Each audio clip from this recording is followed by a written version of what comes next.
Hello, everyone, and welcome back to another video with On Point Politics. Make sure to hit the like button and to subscribe if you want more content just like this. Today, we have on a special guest on the show. Go ahead and introduce yourself. What's up, everyone? Pleasure to be here. My name is Ryan. I'm from Understand Politics, and it's my first time collaborating with On Point Politics, but I'm really excited to be here. How are you doing? Doing well. And funny enough, actually, we have both of our. I remember I was watching one of your videos and you were talking about how you were upset you didn't get your Oh, yeah. logo. And it's here now because I told the creator of the website to add it. And it's now there. And then mine's also here. Like pretty much everybody's is here. So yeah, it's pretty cool. But looking at the 2028 electoral map, I wanted to bring on somebody who, obviously everybody knows on the channel, I'm a lot more Republican, but Understand Politics isn't exactly a Republican. He's a little bit more center left. If you could correct me if I'm wrong, but that's what I'm assuming you are. Yeah, that's pretty much it. Right. That's about And it. he did say Harris was going to win the 2024 election, so I kind of wanted to bring on another perspective to see, what he thinks about 2028 and kind of what I think about 2028. And right now we're going to talk about who we think the nominees are going to be, agree on nominees for the Republicans and the Democrats, and then kind of fill out the map from there. So, I mean, for the Republican side, I believe that JD's probably going to win it the nomination fairly easily. As of right now, he's got, the president's giving him access to a lot of the party donors, a lot more than like other presidents would their, VPs. So he has a much better infrastructure to be the nominee. And he was even made like the fundraising chair for like one of the RNC committees. So, he's definitely in a strong position to win that nomination, and he's got access to all the party donors. And so I think that there's even a realm of possibility that he doesn't even have like a serious challenge. Like he may win with like over 90% or over 95% of the primary vote. Like there may not really even be like an actual primary. In my opinion, that's a possibility, but I wouldn't be surprised if like a Ted Cruz or like a Nikki Haley or a DeSantis even ran in 2028. I wonder what your thoughts are on this.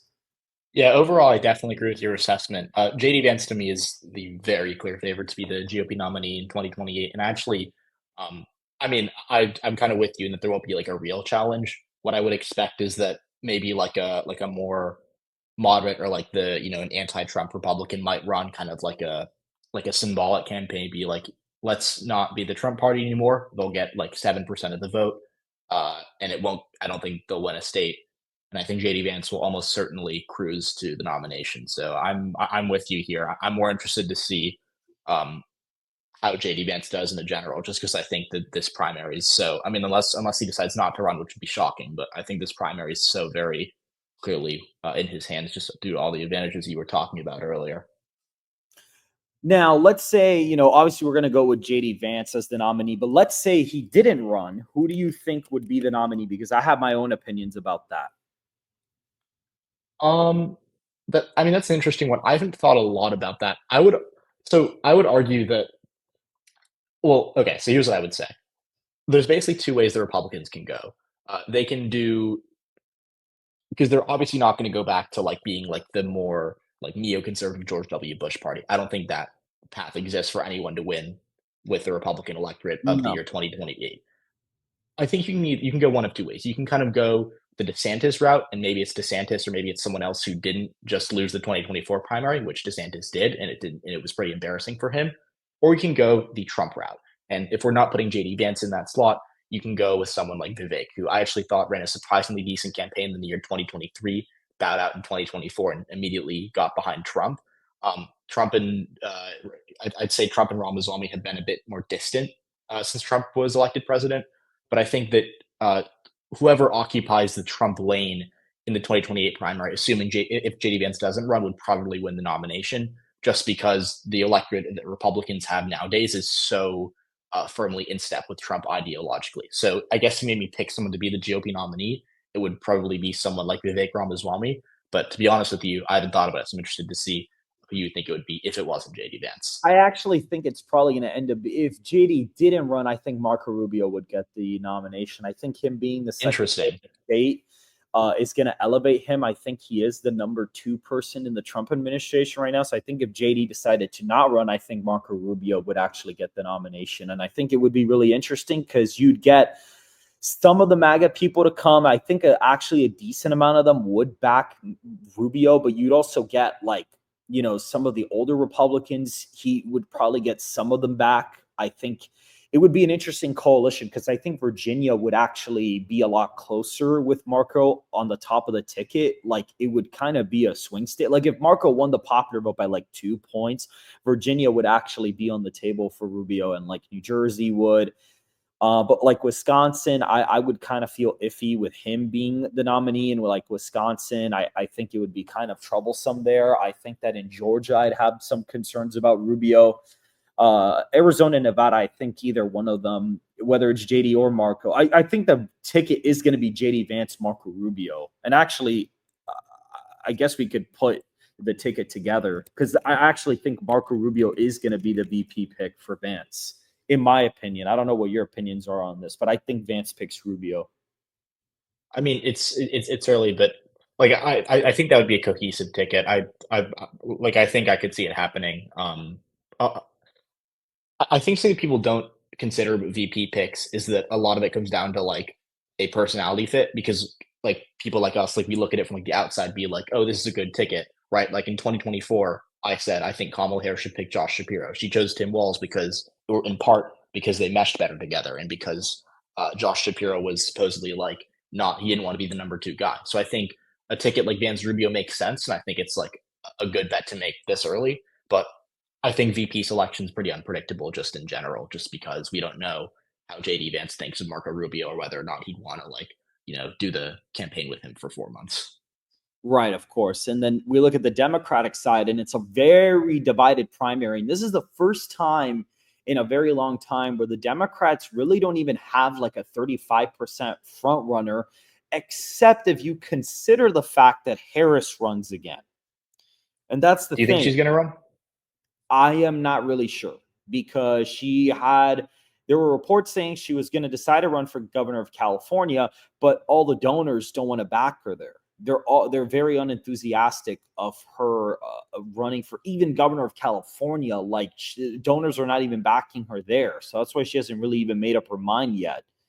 So it really depends on if she runs. If she runs, I think she gets the nomination, but not with like over 50%. I think she'd probably get 40% of the primary vote, maybe 45%. It looked like a 2016 primary for Trump, basically. She may even get lower than that. It's possible that she'd have to basically get nominated at the state convention. And I only say that because she never actually won the nomination in 2024.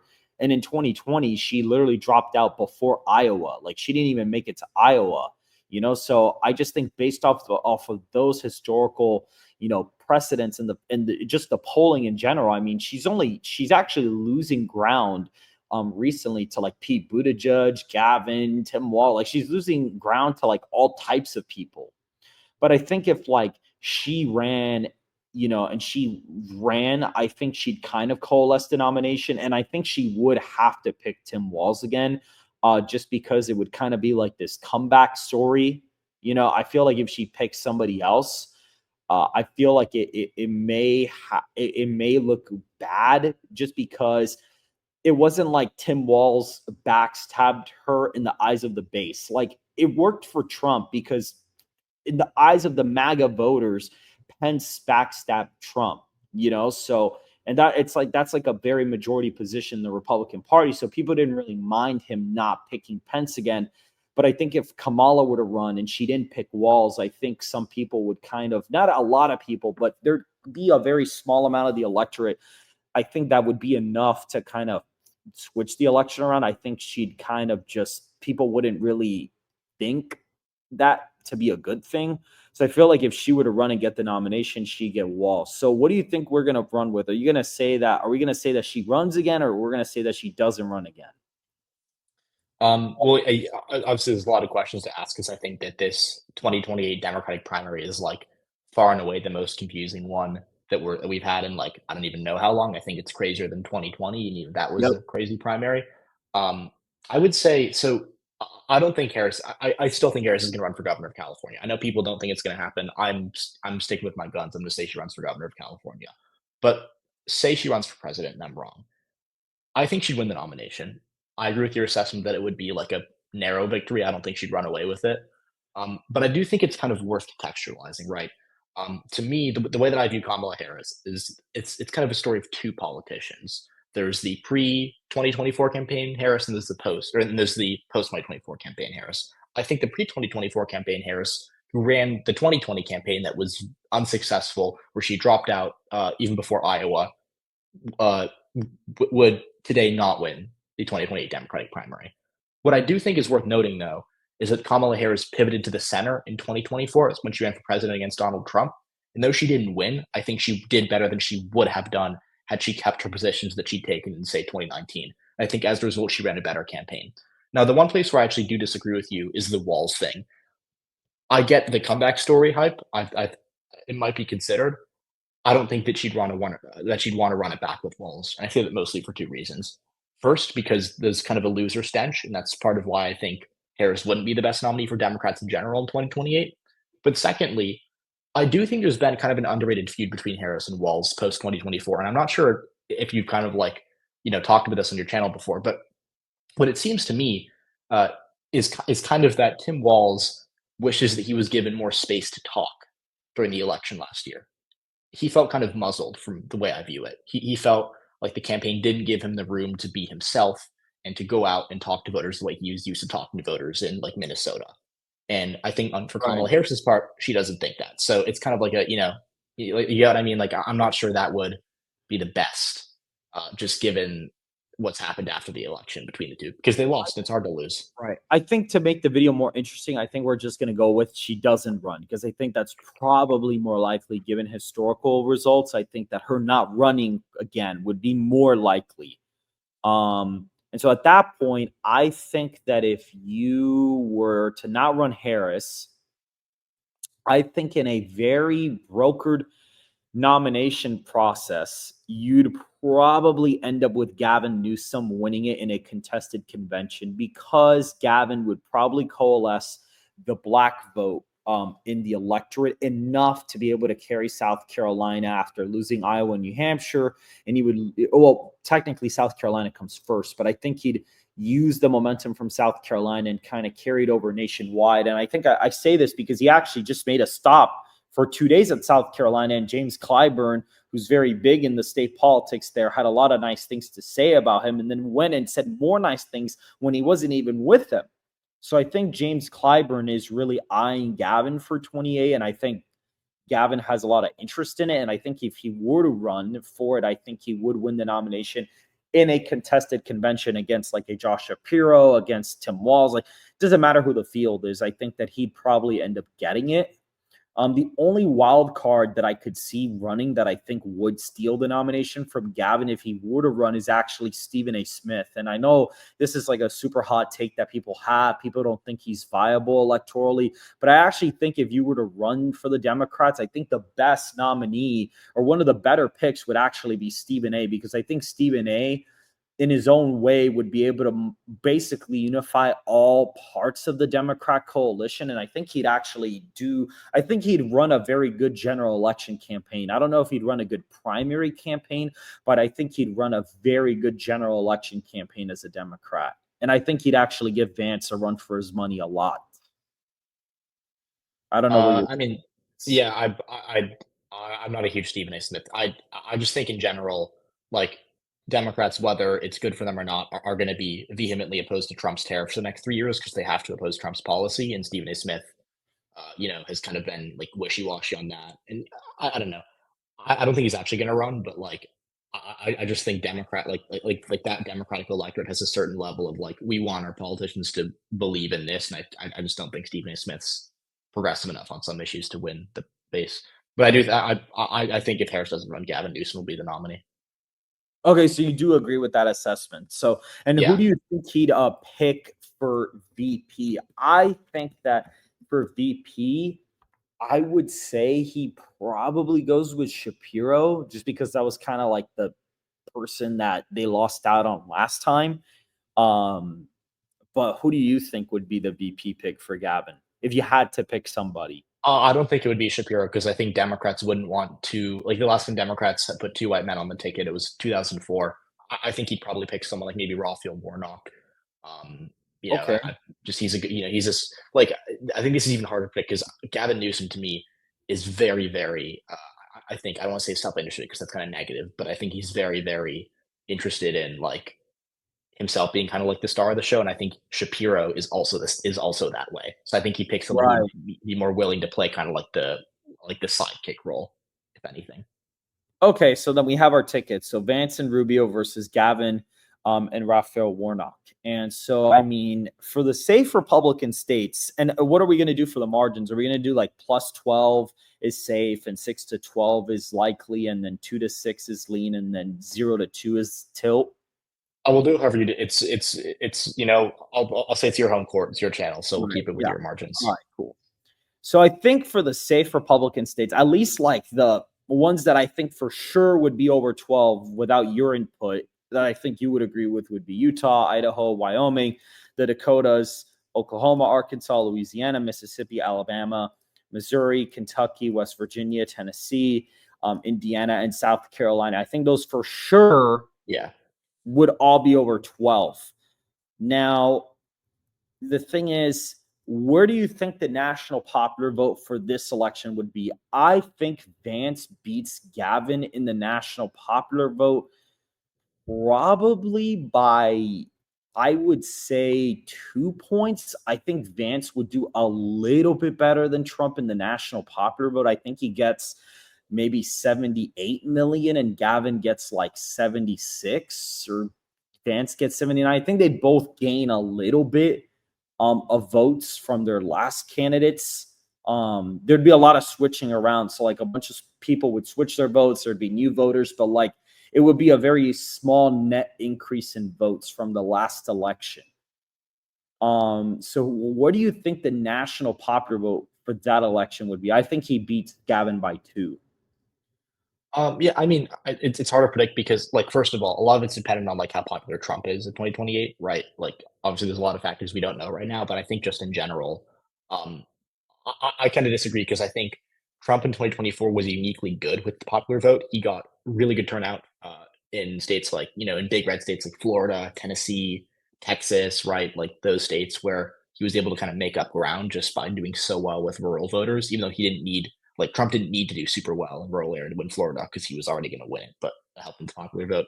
Um, I think Vance is strong in many ways, but I think he lacks the enthusiasm that Trump's going to bring. So I actually think Gavin Newsom would win the popular vote by less than a point. And I know that might be a hot take right now because I don't think Gavin Newsom's an amazing candidate in general, but I think JD Vance gets just fewer like Trump won that popular vote simply just because rural margins were really, really good for him, and it outweighed the urban margins Kamala Harris got, and I just don't think JD Vance is capable of doing that for Republicans in say red states. I can agree that Vance will have some rural erosion, but I think Vance in turn would gain in some, suburban areas to a degree. Let's say I think we'll average out that, and let's say like basically a tied popular voter like Vance wins it by like half a point or something. Yeah, We'll yeah. just average out both. So in that case, I would say Montana safe. I would say that, and this is not even using my model, by the way. I think Alaska would be over 12 points. I just can't really see Gavin doing that well there. I think somebody like Vance actually does appeal well in a state like Alaska. So that to me, I think he probably wins it by over 12 anyway.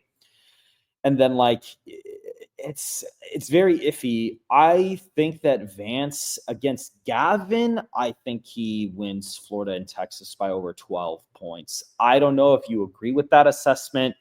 I think he does because I don't think Gavin is strong with Hispanics. And I don't think Vance is that strong with Hispanics either. Don't get me wrong, but I just don't think that Gavin will be able to bring back those Hispanic voters into the Democratic column. Like I just can't see that right now. And I don't know what your take on that is. Like maybe Florida's under 12 points. Like it I mean, could I be. don't think it matters either. It's going to be like it's around 12 either way. Yeah, it's one of those things where it's like maybe it's 11, maybe it's 13, but yeah, same Different. difference to me. Right. So you'd be about there. Okay. I think that probably here's the interesting thing. I do have concerns about Nebraska and Kansas becoming swing states in the future. I think they're on their slowly on their ways to getting there. But I think for this election, I think that Trump or Vance would win Nebraska by over 12 points. I don't think he wins that Nebraska's Yeah, congressional district by over 12. I think it's less than 12 points. And I also think he wouldn't win Kansas by over 12 points. I think he wins Kansas by like 9 or 10 points. I don't think he'd do as well as Trump did there. I think it's a lot closer, mostly because of those like eastern counties and like Johnson County. I think you'd see a big movement to the left. And funny enough, the Hispanic vote in Kansas is the only one that actually like is trending left like nationwide, which I think is really interesting. So I think I didn't know that. yeah, because of that, you actually you're probably going to have some movement away from Republicans there. I think Nebraska would only be like a 14, 15 point win for Vance in this one. I think he does worse than Trump just because I think Nebraska and Kansas are kind of left trending. Now, I think with Gavin, the safe states we could agree on. I think obviously he wins California, Washington, Oregon by 12 points, but I think I think Gavin only wins it by 15. I think that Gavin, I mean, if you look at his favorable ratings in California, he does not like, how can I put, he literally doesn't even like, he has like a 45% approval rating in his state as governor. So and I think Vance is somebody that appeals to Silicon Valley, and I think that he could actually make more gains in California. And so I don't know what your take on that is. I don't know what you think he'd win it by, but I think that Gavin actually wins it by like 15. It's California's hard to predict. It's such a big state with so many moving pieces. Like there's so many different things at play there. I think Newsom wins it by close to like 18 or 19. Just because I don't think Vance has the same strength in the Central Valley as Trump. Trump did exceptionally well with Hispanic voters in the competitive districts in the center of the state. I don't think Vance does as well there, but Mhm. either way, it's a safe state. Right. And then looking at, Colorado, I think is over 12 points. Illinois, this one's kind of iffy because I don't really think Gavin would do very well in Chicago at all. I think that's going to be a breeding ground for Republican gains in the future. But I also think some of the suburban areas would move towards Gavin. So I'd say it's maybe in the 12-point column, just barely in the 12-point column. Hawaii is safe. Maine's first congressional district is safe. Vermont, Massachusetts, Connecticut, Delaware, Maryland, DC, and Rhode Island are all safe, except for New Jersey. And I actually think that that's really it for the safe Democrat states. I don't think Gavin is going to win New York by over 12 points. I don't think he is. Yeah, I don't disagree with any of that. I think you could put. I mean, yeah, I would keep all of that where it is.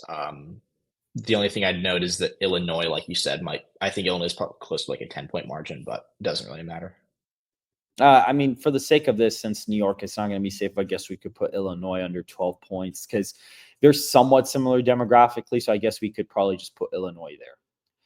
Iowa and Ohio, I could see this being under 12. I think Iowa's like an 11-point win. Ohio's like 9 to 10 points. I think Vance still does decent here, but I think it is an underperformance from 2024. Maine second. I think Vance wins it by, 8 points, 9 points, similar to 2024. Not really like too much of a difference. So he's sitting at about 219 electoral college votes on this map. I don't know. What do you, is this your kind of assessment on the likely states for both candidates or for just Yeah, Vance? that's where I'd be at for Vance. I think Iowa's a bit bluer than Ohio. That's the only place we disagree, and it doesn't really matter. Like they're going to be 9 to 10 point margins either way. And then like Arizona, I, the thing with Arizona is I that wouldn't put that in likely. You would not. I No, I disagree. wouldn't. I Ooh. put it at like a 7 point win for Vance because you have and the reason why I say that is because Charlie Kirk is running a really good turning point operation there, and their ballot harvesting methods have actually really improved in Arizona. Like they helped get Trump a massive win there, and then like stuff on the immigration issue really helped out Trump there. And I think that Trump kind of taking that on with the brand. And I think Vance kind of like having the ability to say, because obviously they haven't done mass deportations yet, but they can brag that the border crossings are basically at zero. And I think that that would still kind of galvanize some voters, but I'm not sure. I would say it's a 6 point win for Vance. Or seven. I would say like 7 point win, especially against Gavin Newsom, because I don't think Gavin is really strong with Hispanic voters at all. I don't think Vance is strong either, but I think that Vance would probably be about tied with him, maybe even ahead with them nationwide, actually, in my opinion. I just think Gavin improves with white suburban voters on Vance. But what is your margin in Arizona? I think it's a lot closer. I think Vance takes it by like 3. The thing people and like this is just like a broader take of mine, which I think we disagree, but like Arizona still in 2024 was not like uniquely strong for Donald Trump. It moved towards him by like basically the same amount as the country, if not like marginally less. Which isn't to take away from the fact that he won a swing state by nearly by 5.5 points. It was an incredible performance, but I think that within the context of the 2024 election as a whole, it wasn't like it was Texas or Florida where it like zoomed right. It was kind of like, okay, it moved as much as the country, and it's pretty simple. Harris did a lot worse than Biden with Hispanic voters. She didn't make it up in Maricopa County with white voters. So I don't think either Newsom or Vance are. I agree with you that neither Newsom or Vance are great with Hispanic voters from what we've seen electorally. But I don't think. But I think that the gap between them is actually kind of compensated by the fact that Arizona broadly isn't that right trying to give a state, and also the fact that the Democratic Party is at least or should at the very least gain more with white voters in 2028 compared to 2024, and that brings the margin down for me. Okay, so I basically just averaged it out at like 4 to 5 points. So it's like a Yeah, point less than 2024. It's like a slightly less commanding performance for Vance. Uh New Mexico, I'd say Gavin wins it by 9 points because the white voters there, believe it or not, it is one of the only states in the country that actually had the white voters move to Harris, and it actually is the state where Harris gained the most with white voters. She actually gained 10 points with white voters in New Mexico. If they had stayed the same like they did in 2020, Trump would have actually flipped in New Mexico this cycle, just off of that alone, because he gained a lot with the Hispanics there. But the white voters in New Mexico just completely zoomed left. So I think some of that's going to continue. I think Vance maybe marginally gains with the Hispanics there. So I think that Gavin would win it by like 9 points. yeah, I don't have any disagreements with that. I'm on board with that. And then I think in terms of like, Minnesota, I would say it's kind of a hard one. I would say Gavin probably wins it by 7, I would say, or 6.5 points. I think he gains in the suburbs around Minneapolis, and like Vance does better in some rural counties and does worse. So I think like a 6.5 point win is something I'd be seeing there. I don't know what your take on that is. It's actually funny. I think it'd be a bit closer. I think it's the same as 2024, which is I think a 4 or 5 point victory for the GOP. But like it's not that big of a difference. Oh, okay. Well, then I guess if we average that out, it'll be like a 5 point win. So then Yeah. it's barely under 6. So it'd be like a lean state. It's just a slight improvement for Gavin. It's not really like a big difference.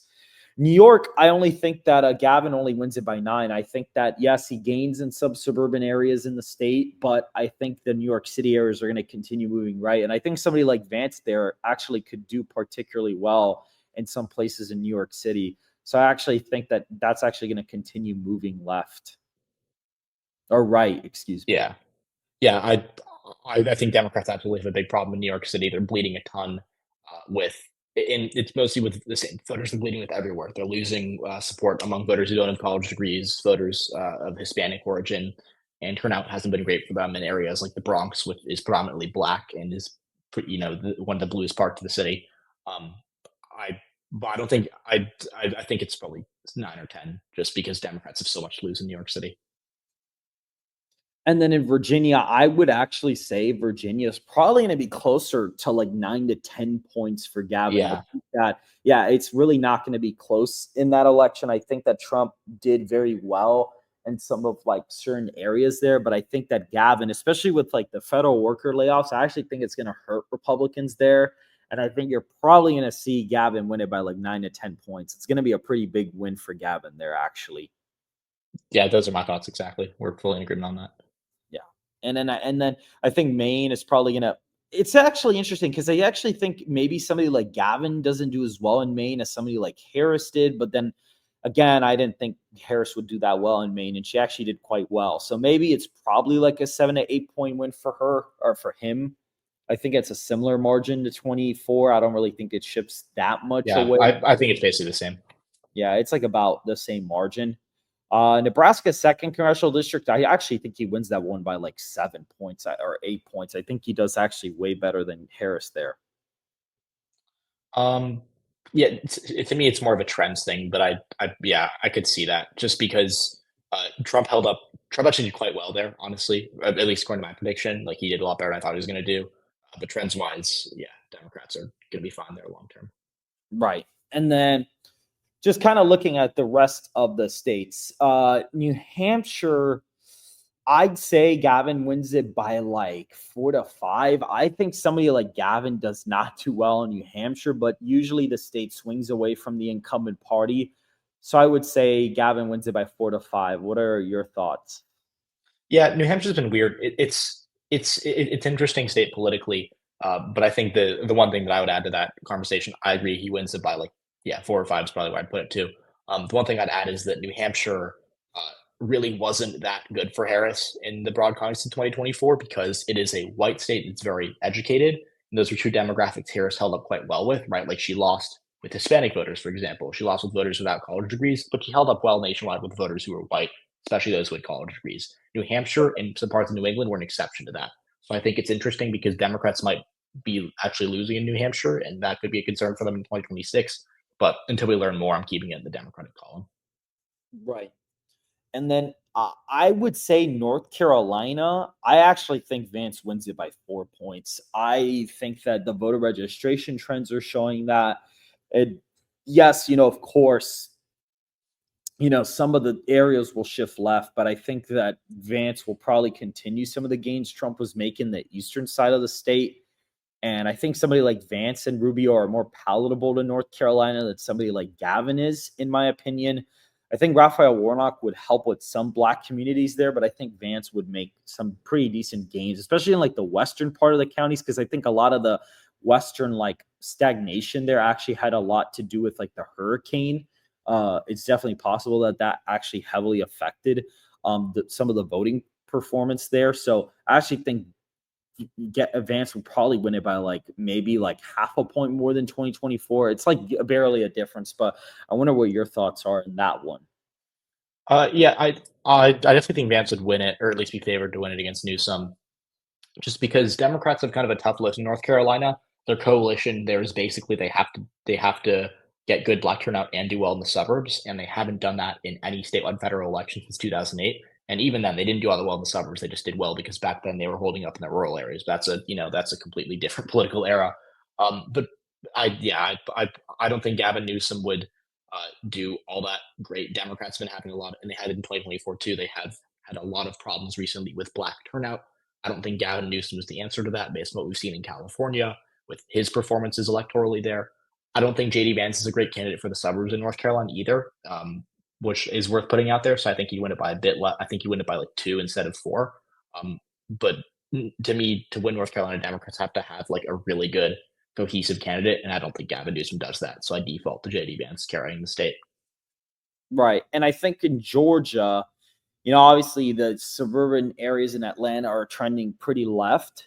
But I do think Vance, to a degree, does better in some of the rural counties. He'll kind of hold most of the support. He loses some, but I think he'd hold most. But then Gavin would continue to gain in the suburbs. So it's kind of a wash. I'd say Vance wins it by like a point. I think it's close, maybe even half a point. It's possible it's only half a point for Vance, but I think Vance has a very slight edge in Georgia against Newsom. To me, it's a pure toss-up. I don't think so. I disagree with the rural stuff. I think Vance is going to lose a lot in compared to Trump in like the Marjorie Taylor Greene's district, that kind of area where it's super rural and Republicans need good turnout there. But on the flip side, I don't think Gavin Newsom is going to do Democrats any favors in like Atlanta. Harris had okay, it wasn't great, but Harris did okay in Atlanta, which is why she almost won the state.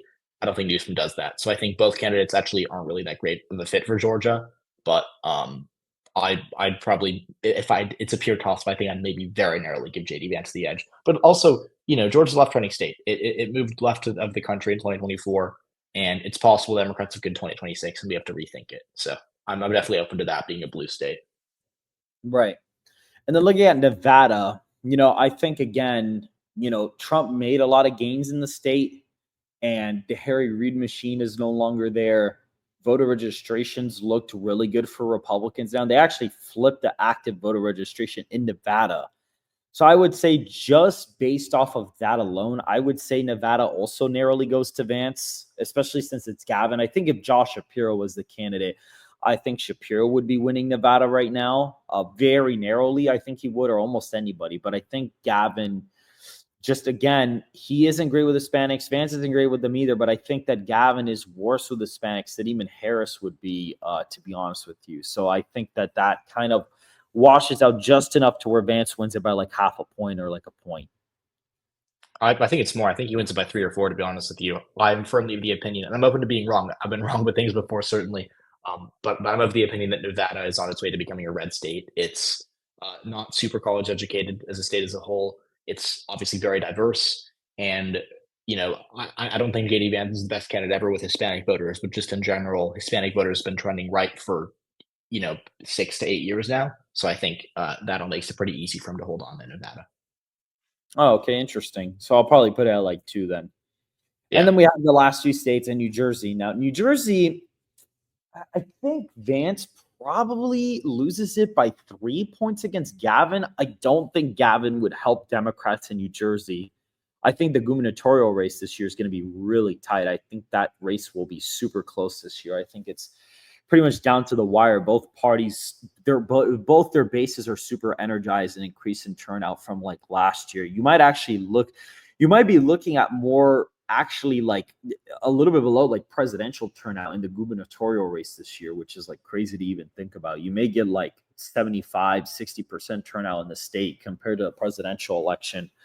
But I think Gavin probably wins it by 3.5 against JD. I think JD gains in some areas, Gavin would gain in some areas, but I think Vance would kind of gain in enough places to make some ground movement there, but I think he wouldn't really win it. So I know I just, was kind of like more bullish on Vance in Nevada. I actually think Newsom would do fine in New Jersey. I think he'd win it by like the same margin as Harris, I guess. And I agree with you. I'm very interested to see how 2025 goes because I want to see if Republicans can keep pushing the envelope there.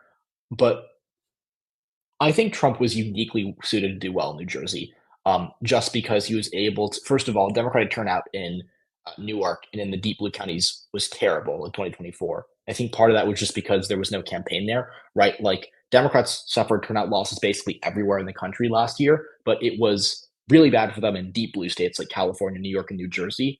But it was only so it was a bit less bad for them in like Milwaukee or Philadelphia, and I think that was because in Milwaukee and Philadelphia, which are cities and swing states, Democrats ran an effective enough campaign to kind of like hide their losses a little bit. Whereas in New Jersey, they didn't run a campaign really, and they got embarrassed, right? Like they were kind of caught sleeping. And so I think that Right. makes it, now that everyone knows New Jersey is up for grabs, I think Democrats are going to kind of have to go back to the drawing board. And maybe they're not good at it. Maybe they don't know how to fix it. And New Jersey is on its way to becoming a true toss-up state. But I'm going to give Democrats the benefit of the doubt and say that Newsom holds on to New Jersey once Democrats are able to, treat it like the swing state it's becoming. Right. And I think that probably leaves it at like a 5-point win for Gavin at this point, based on combining both the margins. So at this point, we have the 3 Rust Belt states. And my belief is that all 3 vote together. because they're similar demographically.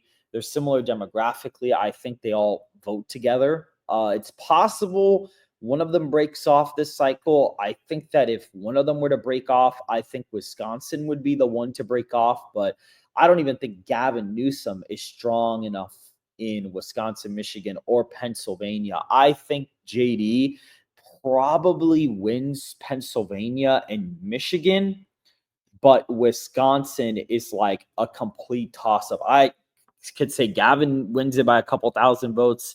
Vance wins it by a couple thousand votes. It could go either way, but I think that one would be like the pure toss up.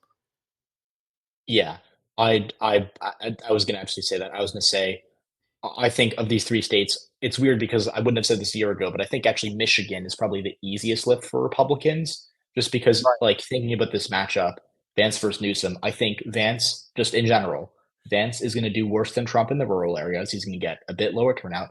Newsom's gonna do even worse than Kamala Harris with, the Democratic base, especially in the cities. And in a state like Michigan, where Democrats need a good turnout in Detroit, they need a good turnout in the mid-sized cities like Flint or Kalamazoo or whatever those cities are, Right. that leaves a lot of room for Democrats to fall. And so even if JD Vance loses a little bit in the rural counties, there's a ton of votes for Democrats to lose in Detroit. So I think Newsom would probably lose Michigan. I think he'd win Wisconsin because the Democratic base there is pretty engaged. There's less of a turnout drop. We've seen this in off-year elections. Democrats love to vote in Wisconsin for whatever reason.